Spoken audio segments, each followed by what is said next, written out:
नमस्कार, आप सभी का बहुत बहुत स्वागत है आपके साथ इस बुलेटिन में। मैं हूं करिश्मा। बड़ी खबर के साथ बुलेटिन की हम शुरुआत करते हैं। पाकिस्तानी मीडिया के हवाले से इस वक्त एक बहुत बड़ी खबर।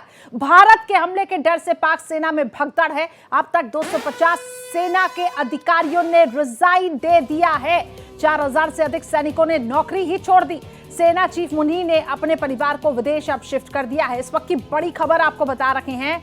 आप देख पा रहे होंगे, समझ पा रहे होंगे पाकिस्तान के हालात इस वक्त बेहद कमजोर होते हुए प्रधानमंत्री पर एक अलग ही दबाव बना हुआ है। खबर सामने आ रही है, सेना के जो चीफ मुनीर है उन्होंने परिवार को विदेश ही शिफ्ट कर दिया कि भाई भारत कभी भी हमला कर सकता है। इतना डरा हुआ, इतना इस वक्त बौखलाया हुआ पाकिस्तान है। तो अब तक 250 सेना के अधिकारियों ने रिजाइन दे दिया है। शहबाज शरीफ पर लगातार दबाव भी बनाया जा रहा है। और अब देखिए हालात क्या हो चुके हैं। और ये देखिए कुछ तस्वीरें सामने आई है जिसमें रिजिग्नेशन साफ तौर से दिख रहा है। तो कई सेना के अधिकारियों ने रिजाइन दिया है। सेना के जवान नौकरी छोड़ के चले गए। डर सता रहा है कि कहीं भारत हम पर बरसे नहीं, क्योंकि भारत अब रुकने वाला नहीं है। हर तरीके से पाकिस्तान को कमजोर करने की कोशिश हो रही है। भारत एक्सप्रेस पर ये एक्सक्लूसिव तस्वीर रेजिग्नेशन की आपको दिखा रहे हैं। आप देखिए पड़ोसी मुल्क में आखिर क्या हालात है। जिसने आतंक को पनाह दी, आतंक का जिसने साथ दिया, अब उस देश को नेस्तनाबूद करने की तैयारी भारत कर रहा है। तो इस वक्त की बड़ी खबर आपके सामने है। भारत ने अब जिस तरीके से अपनी स्ट्रैटेजी यहां पर दिखाई है, पाकिस्तान पर कूटनीतिक दबाव, चौतरफा घेरने की जो कोशिश हो रही है पाकिस्तान को, वो कोशिशें अब रंग लाती हुई दिखाई दे रही है। मैसिव सर्ज इन रेजिग्नेशन एमिड टेंशन, साफ तौर से इस रेजिग्नेशन लेटर में लिखा है। तो 250 बताया जा रहा है कि जो अधिकारी हैं सेना से जुड़े, उन्होंने रिजाइन टाइप किया है। इसके अलावा जो जवान है वो वापस छोड़ अब भाग रहे हैं। इस खबर पर अधिक अपडेट्स के साथ मेरे सहयोगी मोहित शुक्ला लाइव जुड़ चुके हैं। मोहित, मैसिव रेजिग्नेशन, वो तस्वीरें हम देख रहे हैं, वो लेटर भारत एक्सप्रेस साफ तौर से दिखा रहा है। एक यहां से हम ये समझ सकते हैं कि ये पाकिस्तान का डर है। हालांकि जिस तरीके से दबाव बनाने की कोशिशें भारत कर रहा था, वो प्रयास अब रंग ला रहे हैं। जी मोहित। और देखिए करिश्मा, पाकिस्तान की सेना वो सेना है, इलेक्शन कभी हारी नहीं, जंग कभी जीती नहीं। तो पाकिस्तान की सेना की तो आप तारीफ कर दीजिए तो खुश हो जाते हैं। बात यह है कि 71 के युद्ध में हमने जब उनको एक साथ समर्पण करवाया था, तो उस वक्त वो हमने तस्वीरें देखी थी कि कैसे वो लगातार अपने बैचेस उतार रहे थे। उन्होंने सरेंडर करा था इंडियन आर्मी के साथ। तो मुक्ति वाहिनी की सेना हो या फिर भारतीय सेना हो, जब एक साथ लड़े थे तो 71 में भी हमने सरेंडर करते हुए देखा था। उनको भी पता है, जनरल परवेज मुशर्रफ ने भी इस बात को खुद माना है कि कारगिल में उनसे क्या गलती हुई थी, जिसके चलते उनके कई हजार जवानों की शहादत हुई थी। तो ये बात जनरल परवेज मुशर्रफ साहब भी जानते थे, 71 के युद्ध में नियाजी साहब भी जानते थे, और ये बात अब के उनके सैनिक भी जान रहे हैं। यही वजह है वो कह रहे साहब 2-4 साल की नौकरी रह गई है, जुमे अगर कटती है तो ठीक है, लेकिन आपके इन बेवकूफी भरे कदमों से और जो कायराना हरकतें की, इसके चलते अगर हमें शहादत देनी पड़े तो ऐसा नहीं है। इसीलिए यही वजह है कि मुनीर साहब को हम देख रहे हैं, आसिम मुनीर साहब की जो वहां लगातार उनके खिलाफ गुटबंदी हो रही है, खेमेबंदी हो रही है, लामबंदी हो रही है, उसको देखते हुए हम देख रहे हैं कि वहां की सेना भी दो फाड़ हो गई है। लगातार हम वहां इस्तीफे देख रहे हैं, चाहे वहां वो आम सैनिक हो, आम सिपाही हो, चाहे वो यहाँ पर लेफ्टिनेंट हो, कर्नल हो, जनरल हो, ब्रिगेडियर हो, सभी कह रहे हैं साहब इस्तीफा पकड़ो, हम जा रहे हैं लंदन। और लंदन में भी आपने देखा होगा पाकिस्तान के कई सारे जो पुराने सैनिक हैं, हुक्मरान हैं, उनकी कोठियां हैं, तो वो वहां पर चैन की नींद लेने जा रहे हैं और यहाँ पर पाकिस्तान की नींद उड़ी हुई है। ये तो है इस सवाल का जवाब।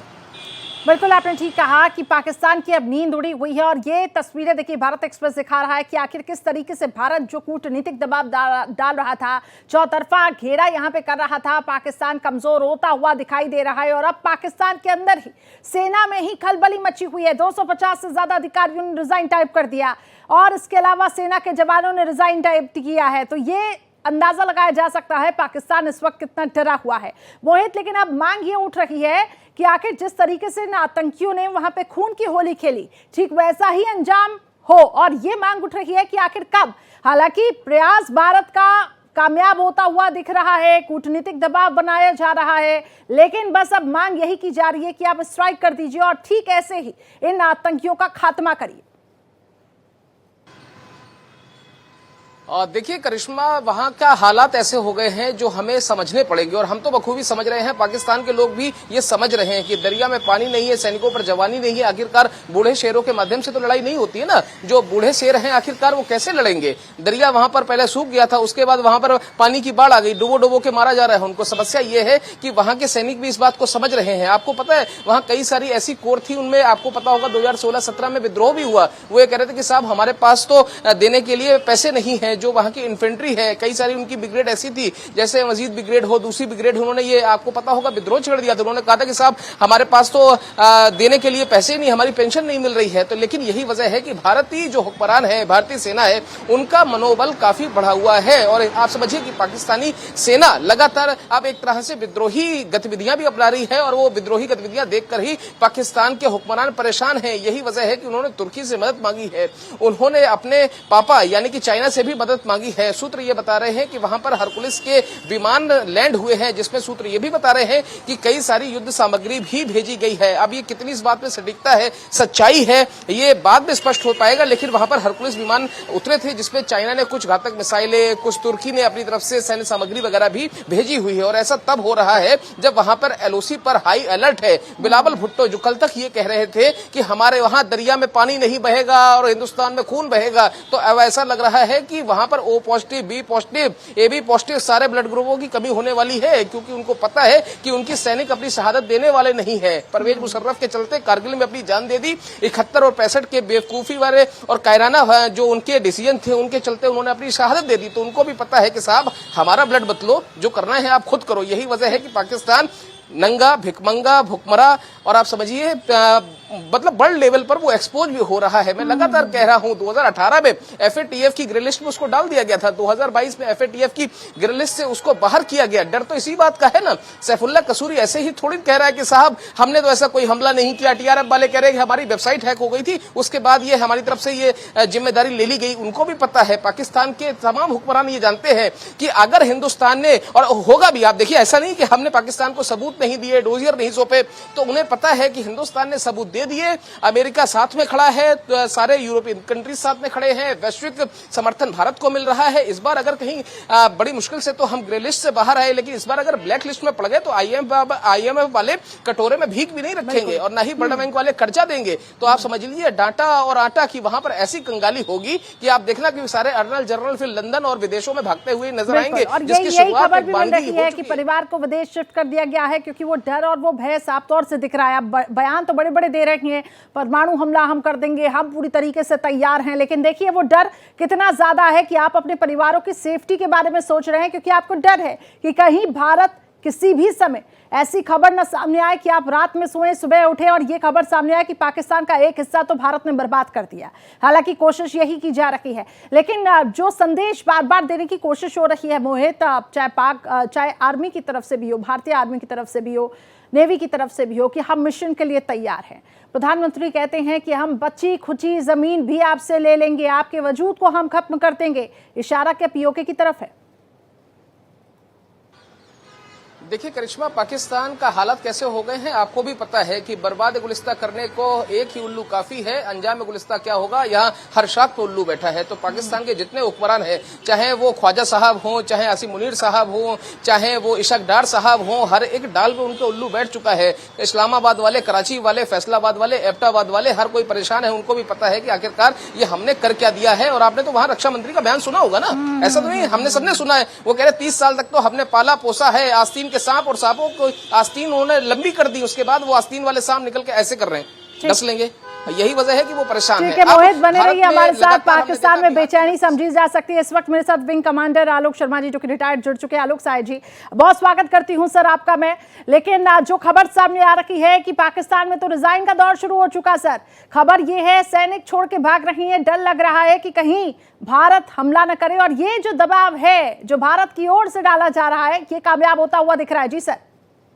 जी देखिए, ये बिल्कुल सच खबर है, क्योंकि लेफ्टिनेंट जनरल उमर अहमद बुखारी जो हैं 11 कोर के कमांडर हैं पाकिस्तान के, उन्होंने एक लेटर लिखा है जनरल आसिम मुनीर को, आर्मी चीफ पाकिस्तान को, जिसमें उन्होंने बोला है कि किस तरह से लोग रिजाइन करके भाग रहे हैं, और यही अगर हालत रही तो हम इफेक्टिव तरीके से भारत के अटैक को काउंटर नहीं कर पाएंगे। 4,500 सैनिकों ने इस्तीफा दिया है और 250 ऑफिसर छोड़ के गए हैं। तो ये पैनिक बटन तो पाकिस्तान के अंदर में दब गया है और उनको मालूम है कि इस बार जो चोट पहुंचेगी वो सिर्फ आतंकवादियों तक नहीं होगी। ये आतंकवादियों के साथ साथ ये आर्मी के सीनियर और वहां के आर्मी मैन और आर्मी के सीनियर ऑफिसर्स भी इस लपेटे में आएंगे, जिसकी पूरी संभावना है। और भारत ने चेतावनी भी दे दी है कि जो पीछे के प्लेयर्स हैं उनको भी हम नहीं छोड़ेंगे। और वो पीछे के प्लेयर्स हैं वहां के सीनियर ऑफिसर्स और वहां की आईएसआई, इसलिए वहां पैनिक बटन दबा हुआ है और लोग भाग रहे हैं। जी हाँ, बिल्कुल आपने ठीक कहा। खलबली बची हुई है। केएम शर्मा जी इस वक्त एडिटर नेशनल अफेयर्स, वो भी हमारे साथ जुड़ चुके हैं। केएम शर्मा जी, पाक में खलबली अभी तो भारत ने शुरू की है स्टेप बाय स्टेप कदम उठाना, अभी से ही डर गए? लाजमी है, उनका डरना इसलिए लाजमी है कि अगर हम बात करें कि जल, थल और आकाश, आप अगर हमसे मुकाबला करेंगे तो कहाँ मुकाबला करेंगे? अगर आप वायुसेना की बात करें तो हमारी वायुसेना जो है वर्ल्ड में तीसरे नंबर की, दूसरे नंबर की वायुसेना है हमारी। थल सेना की बात करें तो वर्ल्ड में वो चौथे नंबर की है, हालांकि वो पीछे का डाटा है उसमें भी दूसरे और तीसरे नंबर की है। और अगर हम जल की बात करें तो हमने पूरे उनके चारों तरफ से हमने उनको घेरा हुआ है। तो अगर उनका कमांडर छोड़ के भाग जाता है तो इसमें आश्चर्य करने की बात नहीं है, क्योंकि युद्ध के लिए कई फैक्टर्स होते हैं। इकोनॉमिक फैक्टर्स, सबसे पहला इकोनॉमी उनकी ध्वस्त हो चुकी है।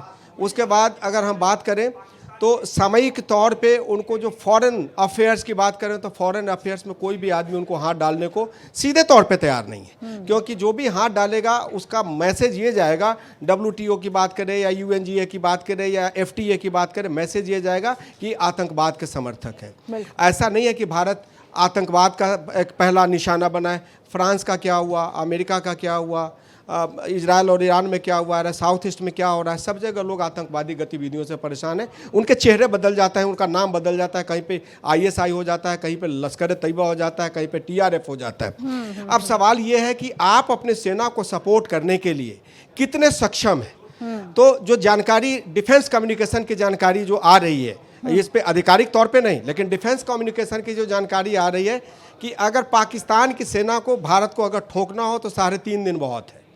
तो आप यहाँ से लेके इस्लामाबाद की बात तो क्या करें, हम रावलपिंडी और सब हम अपने कब्जे में कर सकते हैं, लेकिन विश्व इसके लिए तैयार नहीं है। विश्व इसके लिए तैयार इसलिए नहीं है क्योंकि युद्ध इसका रास्ता नहीं है, लेकिन हम बुद्ध बन के कब तक रहेंगे। तो हमारे क्षेत्र में जो चाहे वो POK हो या हमारे आसपास का इलाका हो, पख्तून का इलाका हो, गिरगिट है, बल्टिस्तान है, उनमें उनके अपने इतनी सारी आतंकी गतिविधियां हैं कि उसको पहले वो संभाल लें। आखिर BLA ने क्या किया उनके साथ? BLA ने घुस के उनके लोगों को ही मार दिया। तो उनकी दिक्कत यह है कि अगर हम इनसे भारत से युद्ध के क्षेत्र में जाते हैं तो रणभूमि में हमेशा व्यक्ति अकेला होता है, वहां पे कोई किसी का साथ नहीं देता। तो वैसे में उनके मुनीर साहब भाग जाएं और मुनीम साहब भाग जाएं तो उसमें कोई आश्चर्य की बात नहीं। दूसरी बात यह है कि इनके जितने सेना के पूर्व कमांडर हैं या अभी के कमांडर हैं, ये भाग के लंदन जाते हैं। लंदन जाते हैं, लंदन में इनके पैसे हैं, लंदन में इनके बच्चे पढ़ते हैं, लंदन में इनका ठिकाना है।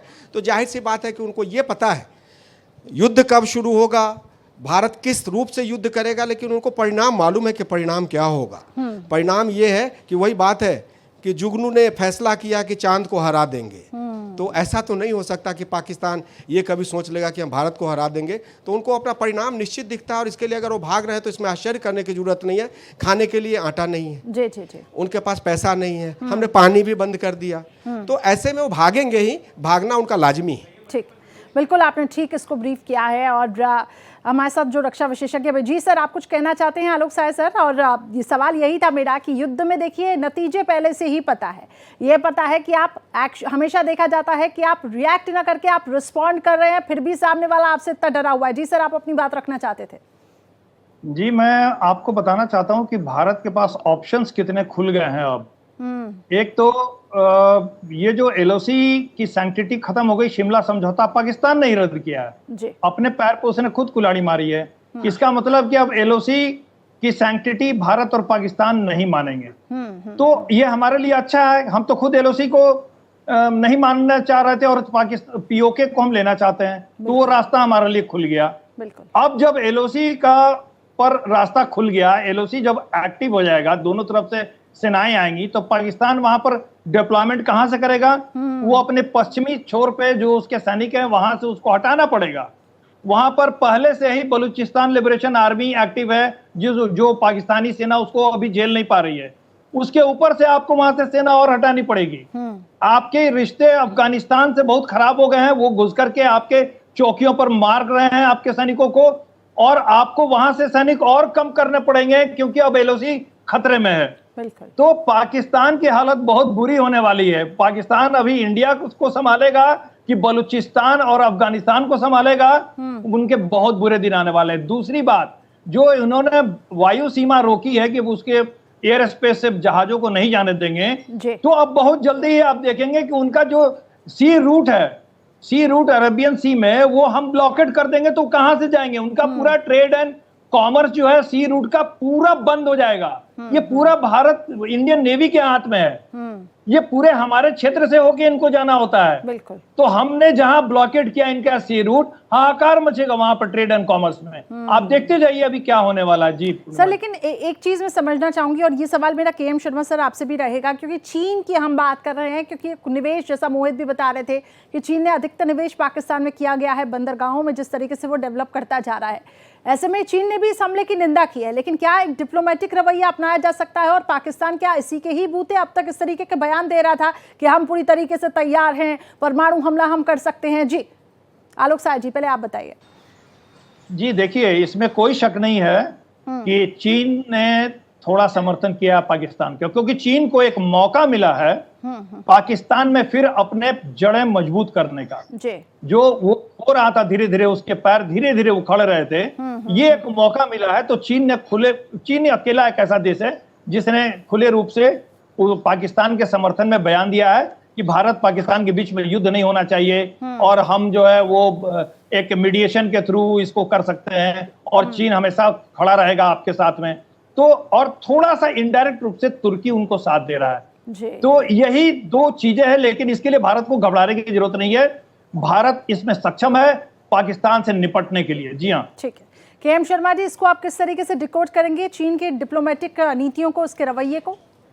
चीन जानता है कि भारत से लड़के क्या होगा। अभी पैंगोंग में क्या हुआ, आपने हमारे 20 लोगों को मारा तो हमने 42 लोगों को मार दिया।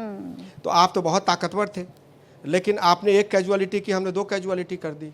और एक चीज, जो बात जब युद्ध की होती है या बात जब ऐसे वॉर लाइक सिचुएशन की होती है, तो इसका एक बहुत अच्छा फार्मूला है कि व्यापारी और धनवान किसी के नहीं होते। व्यापारी और धनवान किसी के नहीं होते हैं। उससे जो उसका एम्यूनेशन खरीदेगा, जो उससे रसद खरीदेगा, उसके साथ है वो।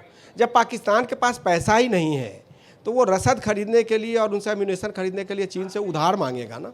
और हमारे लिए खरीदने के लिए जो हमारी क्रेडिबिलिटी मार्केट में है, तो हमारे क्रेडिबिलिटी अमेरिका के साथ ठीक है, जापान के साथ ठीक है, हमारी क्रेडिबिलिटी है यूएई के साथ, चाहे उनके पास जो भी साधन है, यूएई के साथ ठीक है, इजराइल के साथ ठीक है हमारा। रूस अगर हमारा बहुत ज़्यादा समर्थन नहीं करेगा तो हमारा विरोध भी नहीं करेगा। तो ऐसे में सवाल ये है कि अब आप कहो, इसमें कहा जाएगा कि एक बहुत अच्छा ये है कि डायलॉग है कि भाई अगर पाकिस्तान के पास चीन है तो क्या होगा, तो हमारे पास मोदी है। तो ऐसे में पाकिस्तान, वही बात है कि हम भारत से लड़ लेंगे। अरे आप अपने पहले बीएलए से तो लड़ लो, बलूचिस्तान लिबरेशन आर्मी से नहीं लड़ पा रहे हो, आप गिलगिट और बलूचिस्तान में नहीं लड़ पा रहे हो, आप पीओके में आतंकवादी, आपके यहाँ जो आतंकवादी है वो आपकी फॉरेन नीति डिसाइड करते हैं, आपके जो ऑफिसर्स हैं वो आतंकवादियों के घर जाके मुजरा करते हैं, वो भारत से क्या लड़ेंगे? तो अगर हम पाकिस्तान के बारे में कहें कि उनके अधिकारी भाग रहे हैं, तो ये तो संकेत है कि उनके अधिकारी कितने, अगर उनको आतंकवाद को हटा दिया जाए, अधिकारी और आतंकवाद दोनों मिलकर भारत से लड़ रहे हैं, तो आतंकवादी को मारने हम चले हैं, तो आतंकवादी को मारने चले हैं और अधिकारी भाग रहे हैं, तो बचा कौन? आतंकवादी मारे जाएंगे।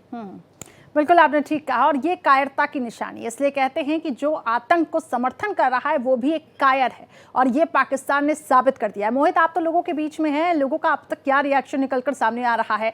पाकिस्तान तो खुद ही विभाजित है, जैसा कि केएम शर्मा जी भी कह रहे थे, वो अपने ही परिवार को संभाल नहीं पा रहा है, तो कैसे आखिर भारत के सामने वो खड़ा रहेगा? जी, हिमाकत तो उसने कर दी है, लोगों में कितना आक्रोश है?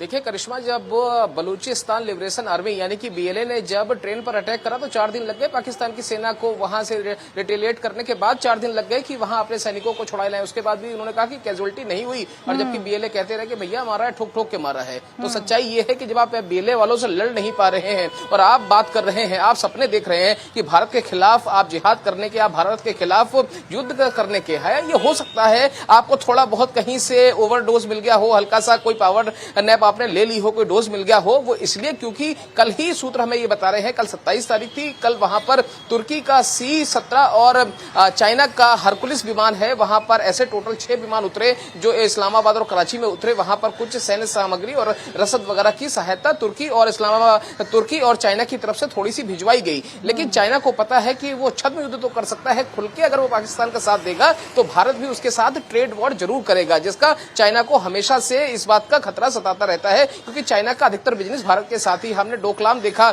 हमने दूसरे जो हमारे पाकिस्तान हो या हिंदुस्तान के साथ खासतौर पर हमने चाइना के कई सारे ऐसे विवाद वाली स्थितियां देखी। तो चाइना को भी पता है वो खुल के तो पाकिस्तान का साथ नहीं देगा, लेकिन पीछे बैकडोर से अगर वो कुछ कर रहा है तो वो सबसे पहले कोशिश करेगा जो उसने इन्वेस्ट पाकिस्तान में किया है ऐसे अपने बंदरगाहों को बचाने के लिए और अपने प्रतिष्ठानों को बचाने के लिए। अब भारत की जो आवाम है, भारत की आम जनता है, वो तो ये कह रही है कि सबसे पहले तो आप उन गद्दार और देशद्रोहियों को निकालो जो हिंदुस्तान में रहते हुए पाकिस्तान के गुण गाते हैं। आपने देखा भी कर्नाटक से किस तरीके की तस्वीरें सामने आई, आपने देखा किस तरीके से यहाँ पर 7-7 बच्चों को लेकर यहाँ पर कई सारी औरतें रह रही हैं जिनकी शादियां आज से 10 साल 12 साल 15 साल पहले पाकिस्तान में होती है, निकाह वहां होता है, हलाला यहाँ होता है। उसके बाद आप देखिए बच्चे यहाँ पर उनके रह रहे हैं 7-7 10-10, यानी कि सब मुफ्त की योजना लेनी है, खाना यहाँ है, जहर उगलना हिंदुस्तान के खिलाफ है। और जब आपको वीजा खत्म करके सस्पेंड करके भेजने की बात होती है तब कहते हैं साहब पाकिस्तान नहीं जाना है। अरे क्यों नहीं जाना है भाई, आप मुफ्त की रोटी यहाँ क्यों तोड़ रहे हैं? तो हिंदुस्तान की आवाम कह रही है कि पहले ऐसे जो दीमक है इनकी जड़ों में मट्ठा डालने की जरूरत है, इसमें आप इनको बाहर निकालिए, ऐसे लोगों को पहले बाहर कीजिए। आपने देखा है किस तरीके से गुजरात के अंदर वहां पर कितने सारे अवैध लोग वहां पर निकल कर सामने आए हैं। पूरे देश में इसी तरीके का अभियान चलाया जा रहा है। यही वजह है, लगातार बैठकों का दौर जारी है, कुछ बड़ा देखने को मिलेगा, जल्द ही देखने को मिलेगा। बिल्कुल KM शर्मा जी, उम्मीद यही है कि कुछ बड़ा और देखने को मिलेगा। हालांकि अब कोशिशें लगातार की जा रही है, लेकिन मोहित ने एक बात यहाँ पे कही, जो इलीगल तरीके से यहाँ पे रह रहे हैं, क्योंकि बहुत सारे स्लीपर सेल्स हैं, उनको यहाँ पे तोड़ने का प्रयास किया जा रहा है, भारत की तरफ से ढूंढने का प्रयास किया जा रहा है। तो बहुत जरूरी हो जाता है कि देश की एक आंतरिक जड़ों को भी मजबूत करना, जो इस सोच के साथ है कि एक पक्ष के साथ भेदभाव हो रहा है, ये जिस तरीके से उनको बरगलाया जा रहा है, बहकाया जा रहा है, जी इस सोच को खत्म करना है। देखिए, उसके लिए जितने हमारे डिप्लोमेटिक टाइज थे, जितने भी हमारे वीजाज थे, हमारे पासपोर्ट तो एक ही होता, जो हमारे जितने वीजाज थे वो कैंसिल कर दिए गए हैं और 29 तारीख तक का समय दिया गया है और कुछ मामलों में 1 तारीख तक का समय दिया जाए कि आप भारत छोड़ दीजिए। और जो हमारे वहाँ पे नागरिक है, हालांकि हमारे नागरिक बहुत कम है वहाँ पे, वो भी भारत लौटे आए। तो ये एक प्रक्रिया है। सवाल ये है कि पाकिस्तान के लोग क्यों नहीं भागेंगे। अगर हम अपने डिफेंस बजट की बात करें तो उनका $7.9 बिलियन उनका बजट है, हमारा 79 है। अगर हम आर्टिलरी की बात करें तो हमारे पास 9000 कुछ है, उनके पास 4000 है। अगर हम बात करें कि परमाणु बम की, तो परमाणु बम लेके सिर्फ चल देने से कुछ नहीं होगा, फिर हमारे पास S-400 है। अगर हम बात करें तो हमारे पास राफेल है। हमारे पास अगर हम बात करें तो हमारे पास ऐसे ऐसे विमान हैं और सुपरसोनिक मिसाइल्स हैं जो दिल्ली से, दिल्ली में तो खैर नहीं है, कपूरथला से या अगर हम जैसलमेर से बात करें तो ट्रिगर करके सीधे उनके इस्लामाबाद पे दगेगा और दाग के उनको वहाँ पे ध्वस्त कर देगा। तो पाकिस्तान बेसिकली जानता है। और जो सबसे अच्छी बात यह है कि उनके रक्षा मंत्री ने क्या कहा है कि मुझे लगता है कि भारत हम पे परमाणु हमला नहीं करेगा। अब फर्क देखिए कि पहले वो ये कहते थे कि हम परमाणु हमला कर देंगे और अब वो ये कह रहे हैं कि लगता है कि भारत हम पे परमाणु हमला नहीं करेगा। भारत को आप पे परमाणु हमला करने की जरूरत है नहीं। अगर हमने ठीक से हिम्मत से अगर 4 महीने तक पानी ही बंद कर दिया तो उनके इतने लोग मारे जाएंगे भूखमरी से और आतंकवाद से कि हमको परमाणु बम कुछ करने की जरूरत नहीं है। लेकिन सवाल यह है कि आप उनके, जो हमने जिस विषय पर चर्चा की है कि उनके सैनिक भाग रहे हैं, तो जाहिर सी बात है उनके सैनिक इसलिए भाग रहे हैं क्योंकि उनको परिणाम मालूम है कि आखिर इसका एंड रिजल्ट ये होगा कि हम मारे जाएंगे या फिर हम बंधक बना लिए जाएंगे। तो मार दिए जाएंगे तो फिर भी इज्जत है, बंधक बना लिए जाएंगे तो पता नहीं क्या क्या होगा उनके साथ, तो इसलिए भाग रहे हैं अपने घर। बिल्कुल, और ये भाग रही हैं और साफ तौर से पाकिस्तान का डर दिख रहा है। बहुत बहुत शुक्रिया आप दोनों का हमारे साथ जुड़ने के लिए इस चर्चा में, और इसके साथ ही हमारे साथ रक्षा विशेषज्ञ भी थे। बहुत बहुत शुक्रिया सर आपका भी जुड़ने के लिए। फिलहाल बुलेटिन में इतना ही, खबरें लगातार जारी।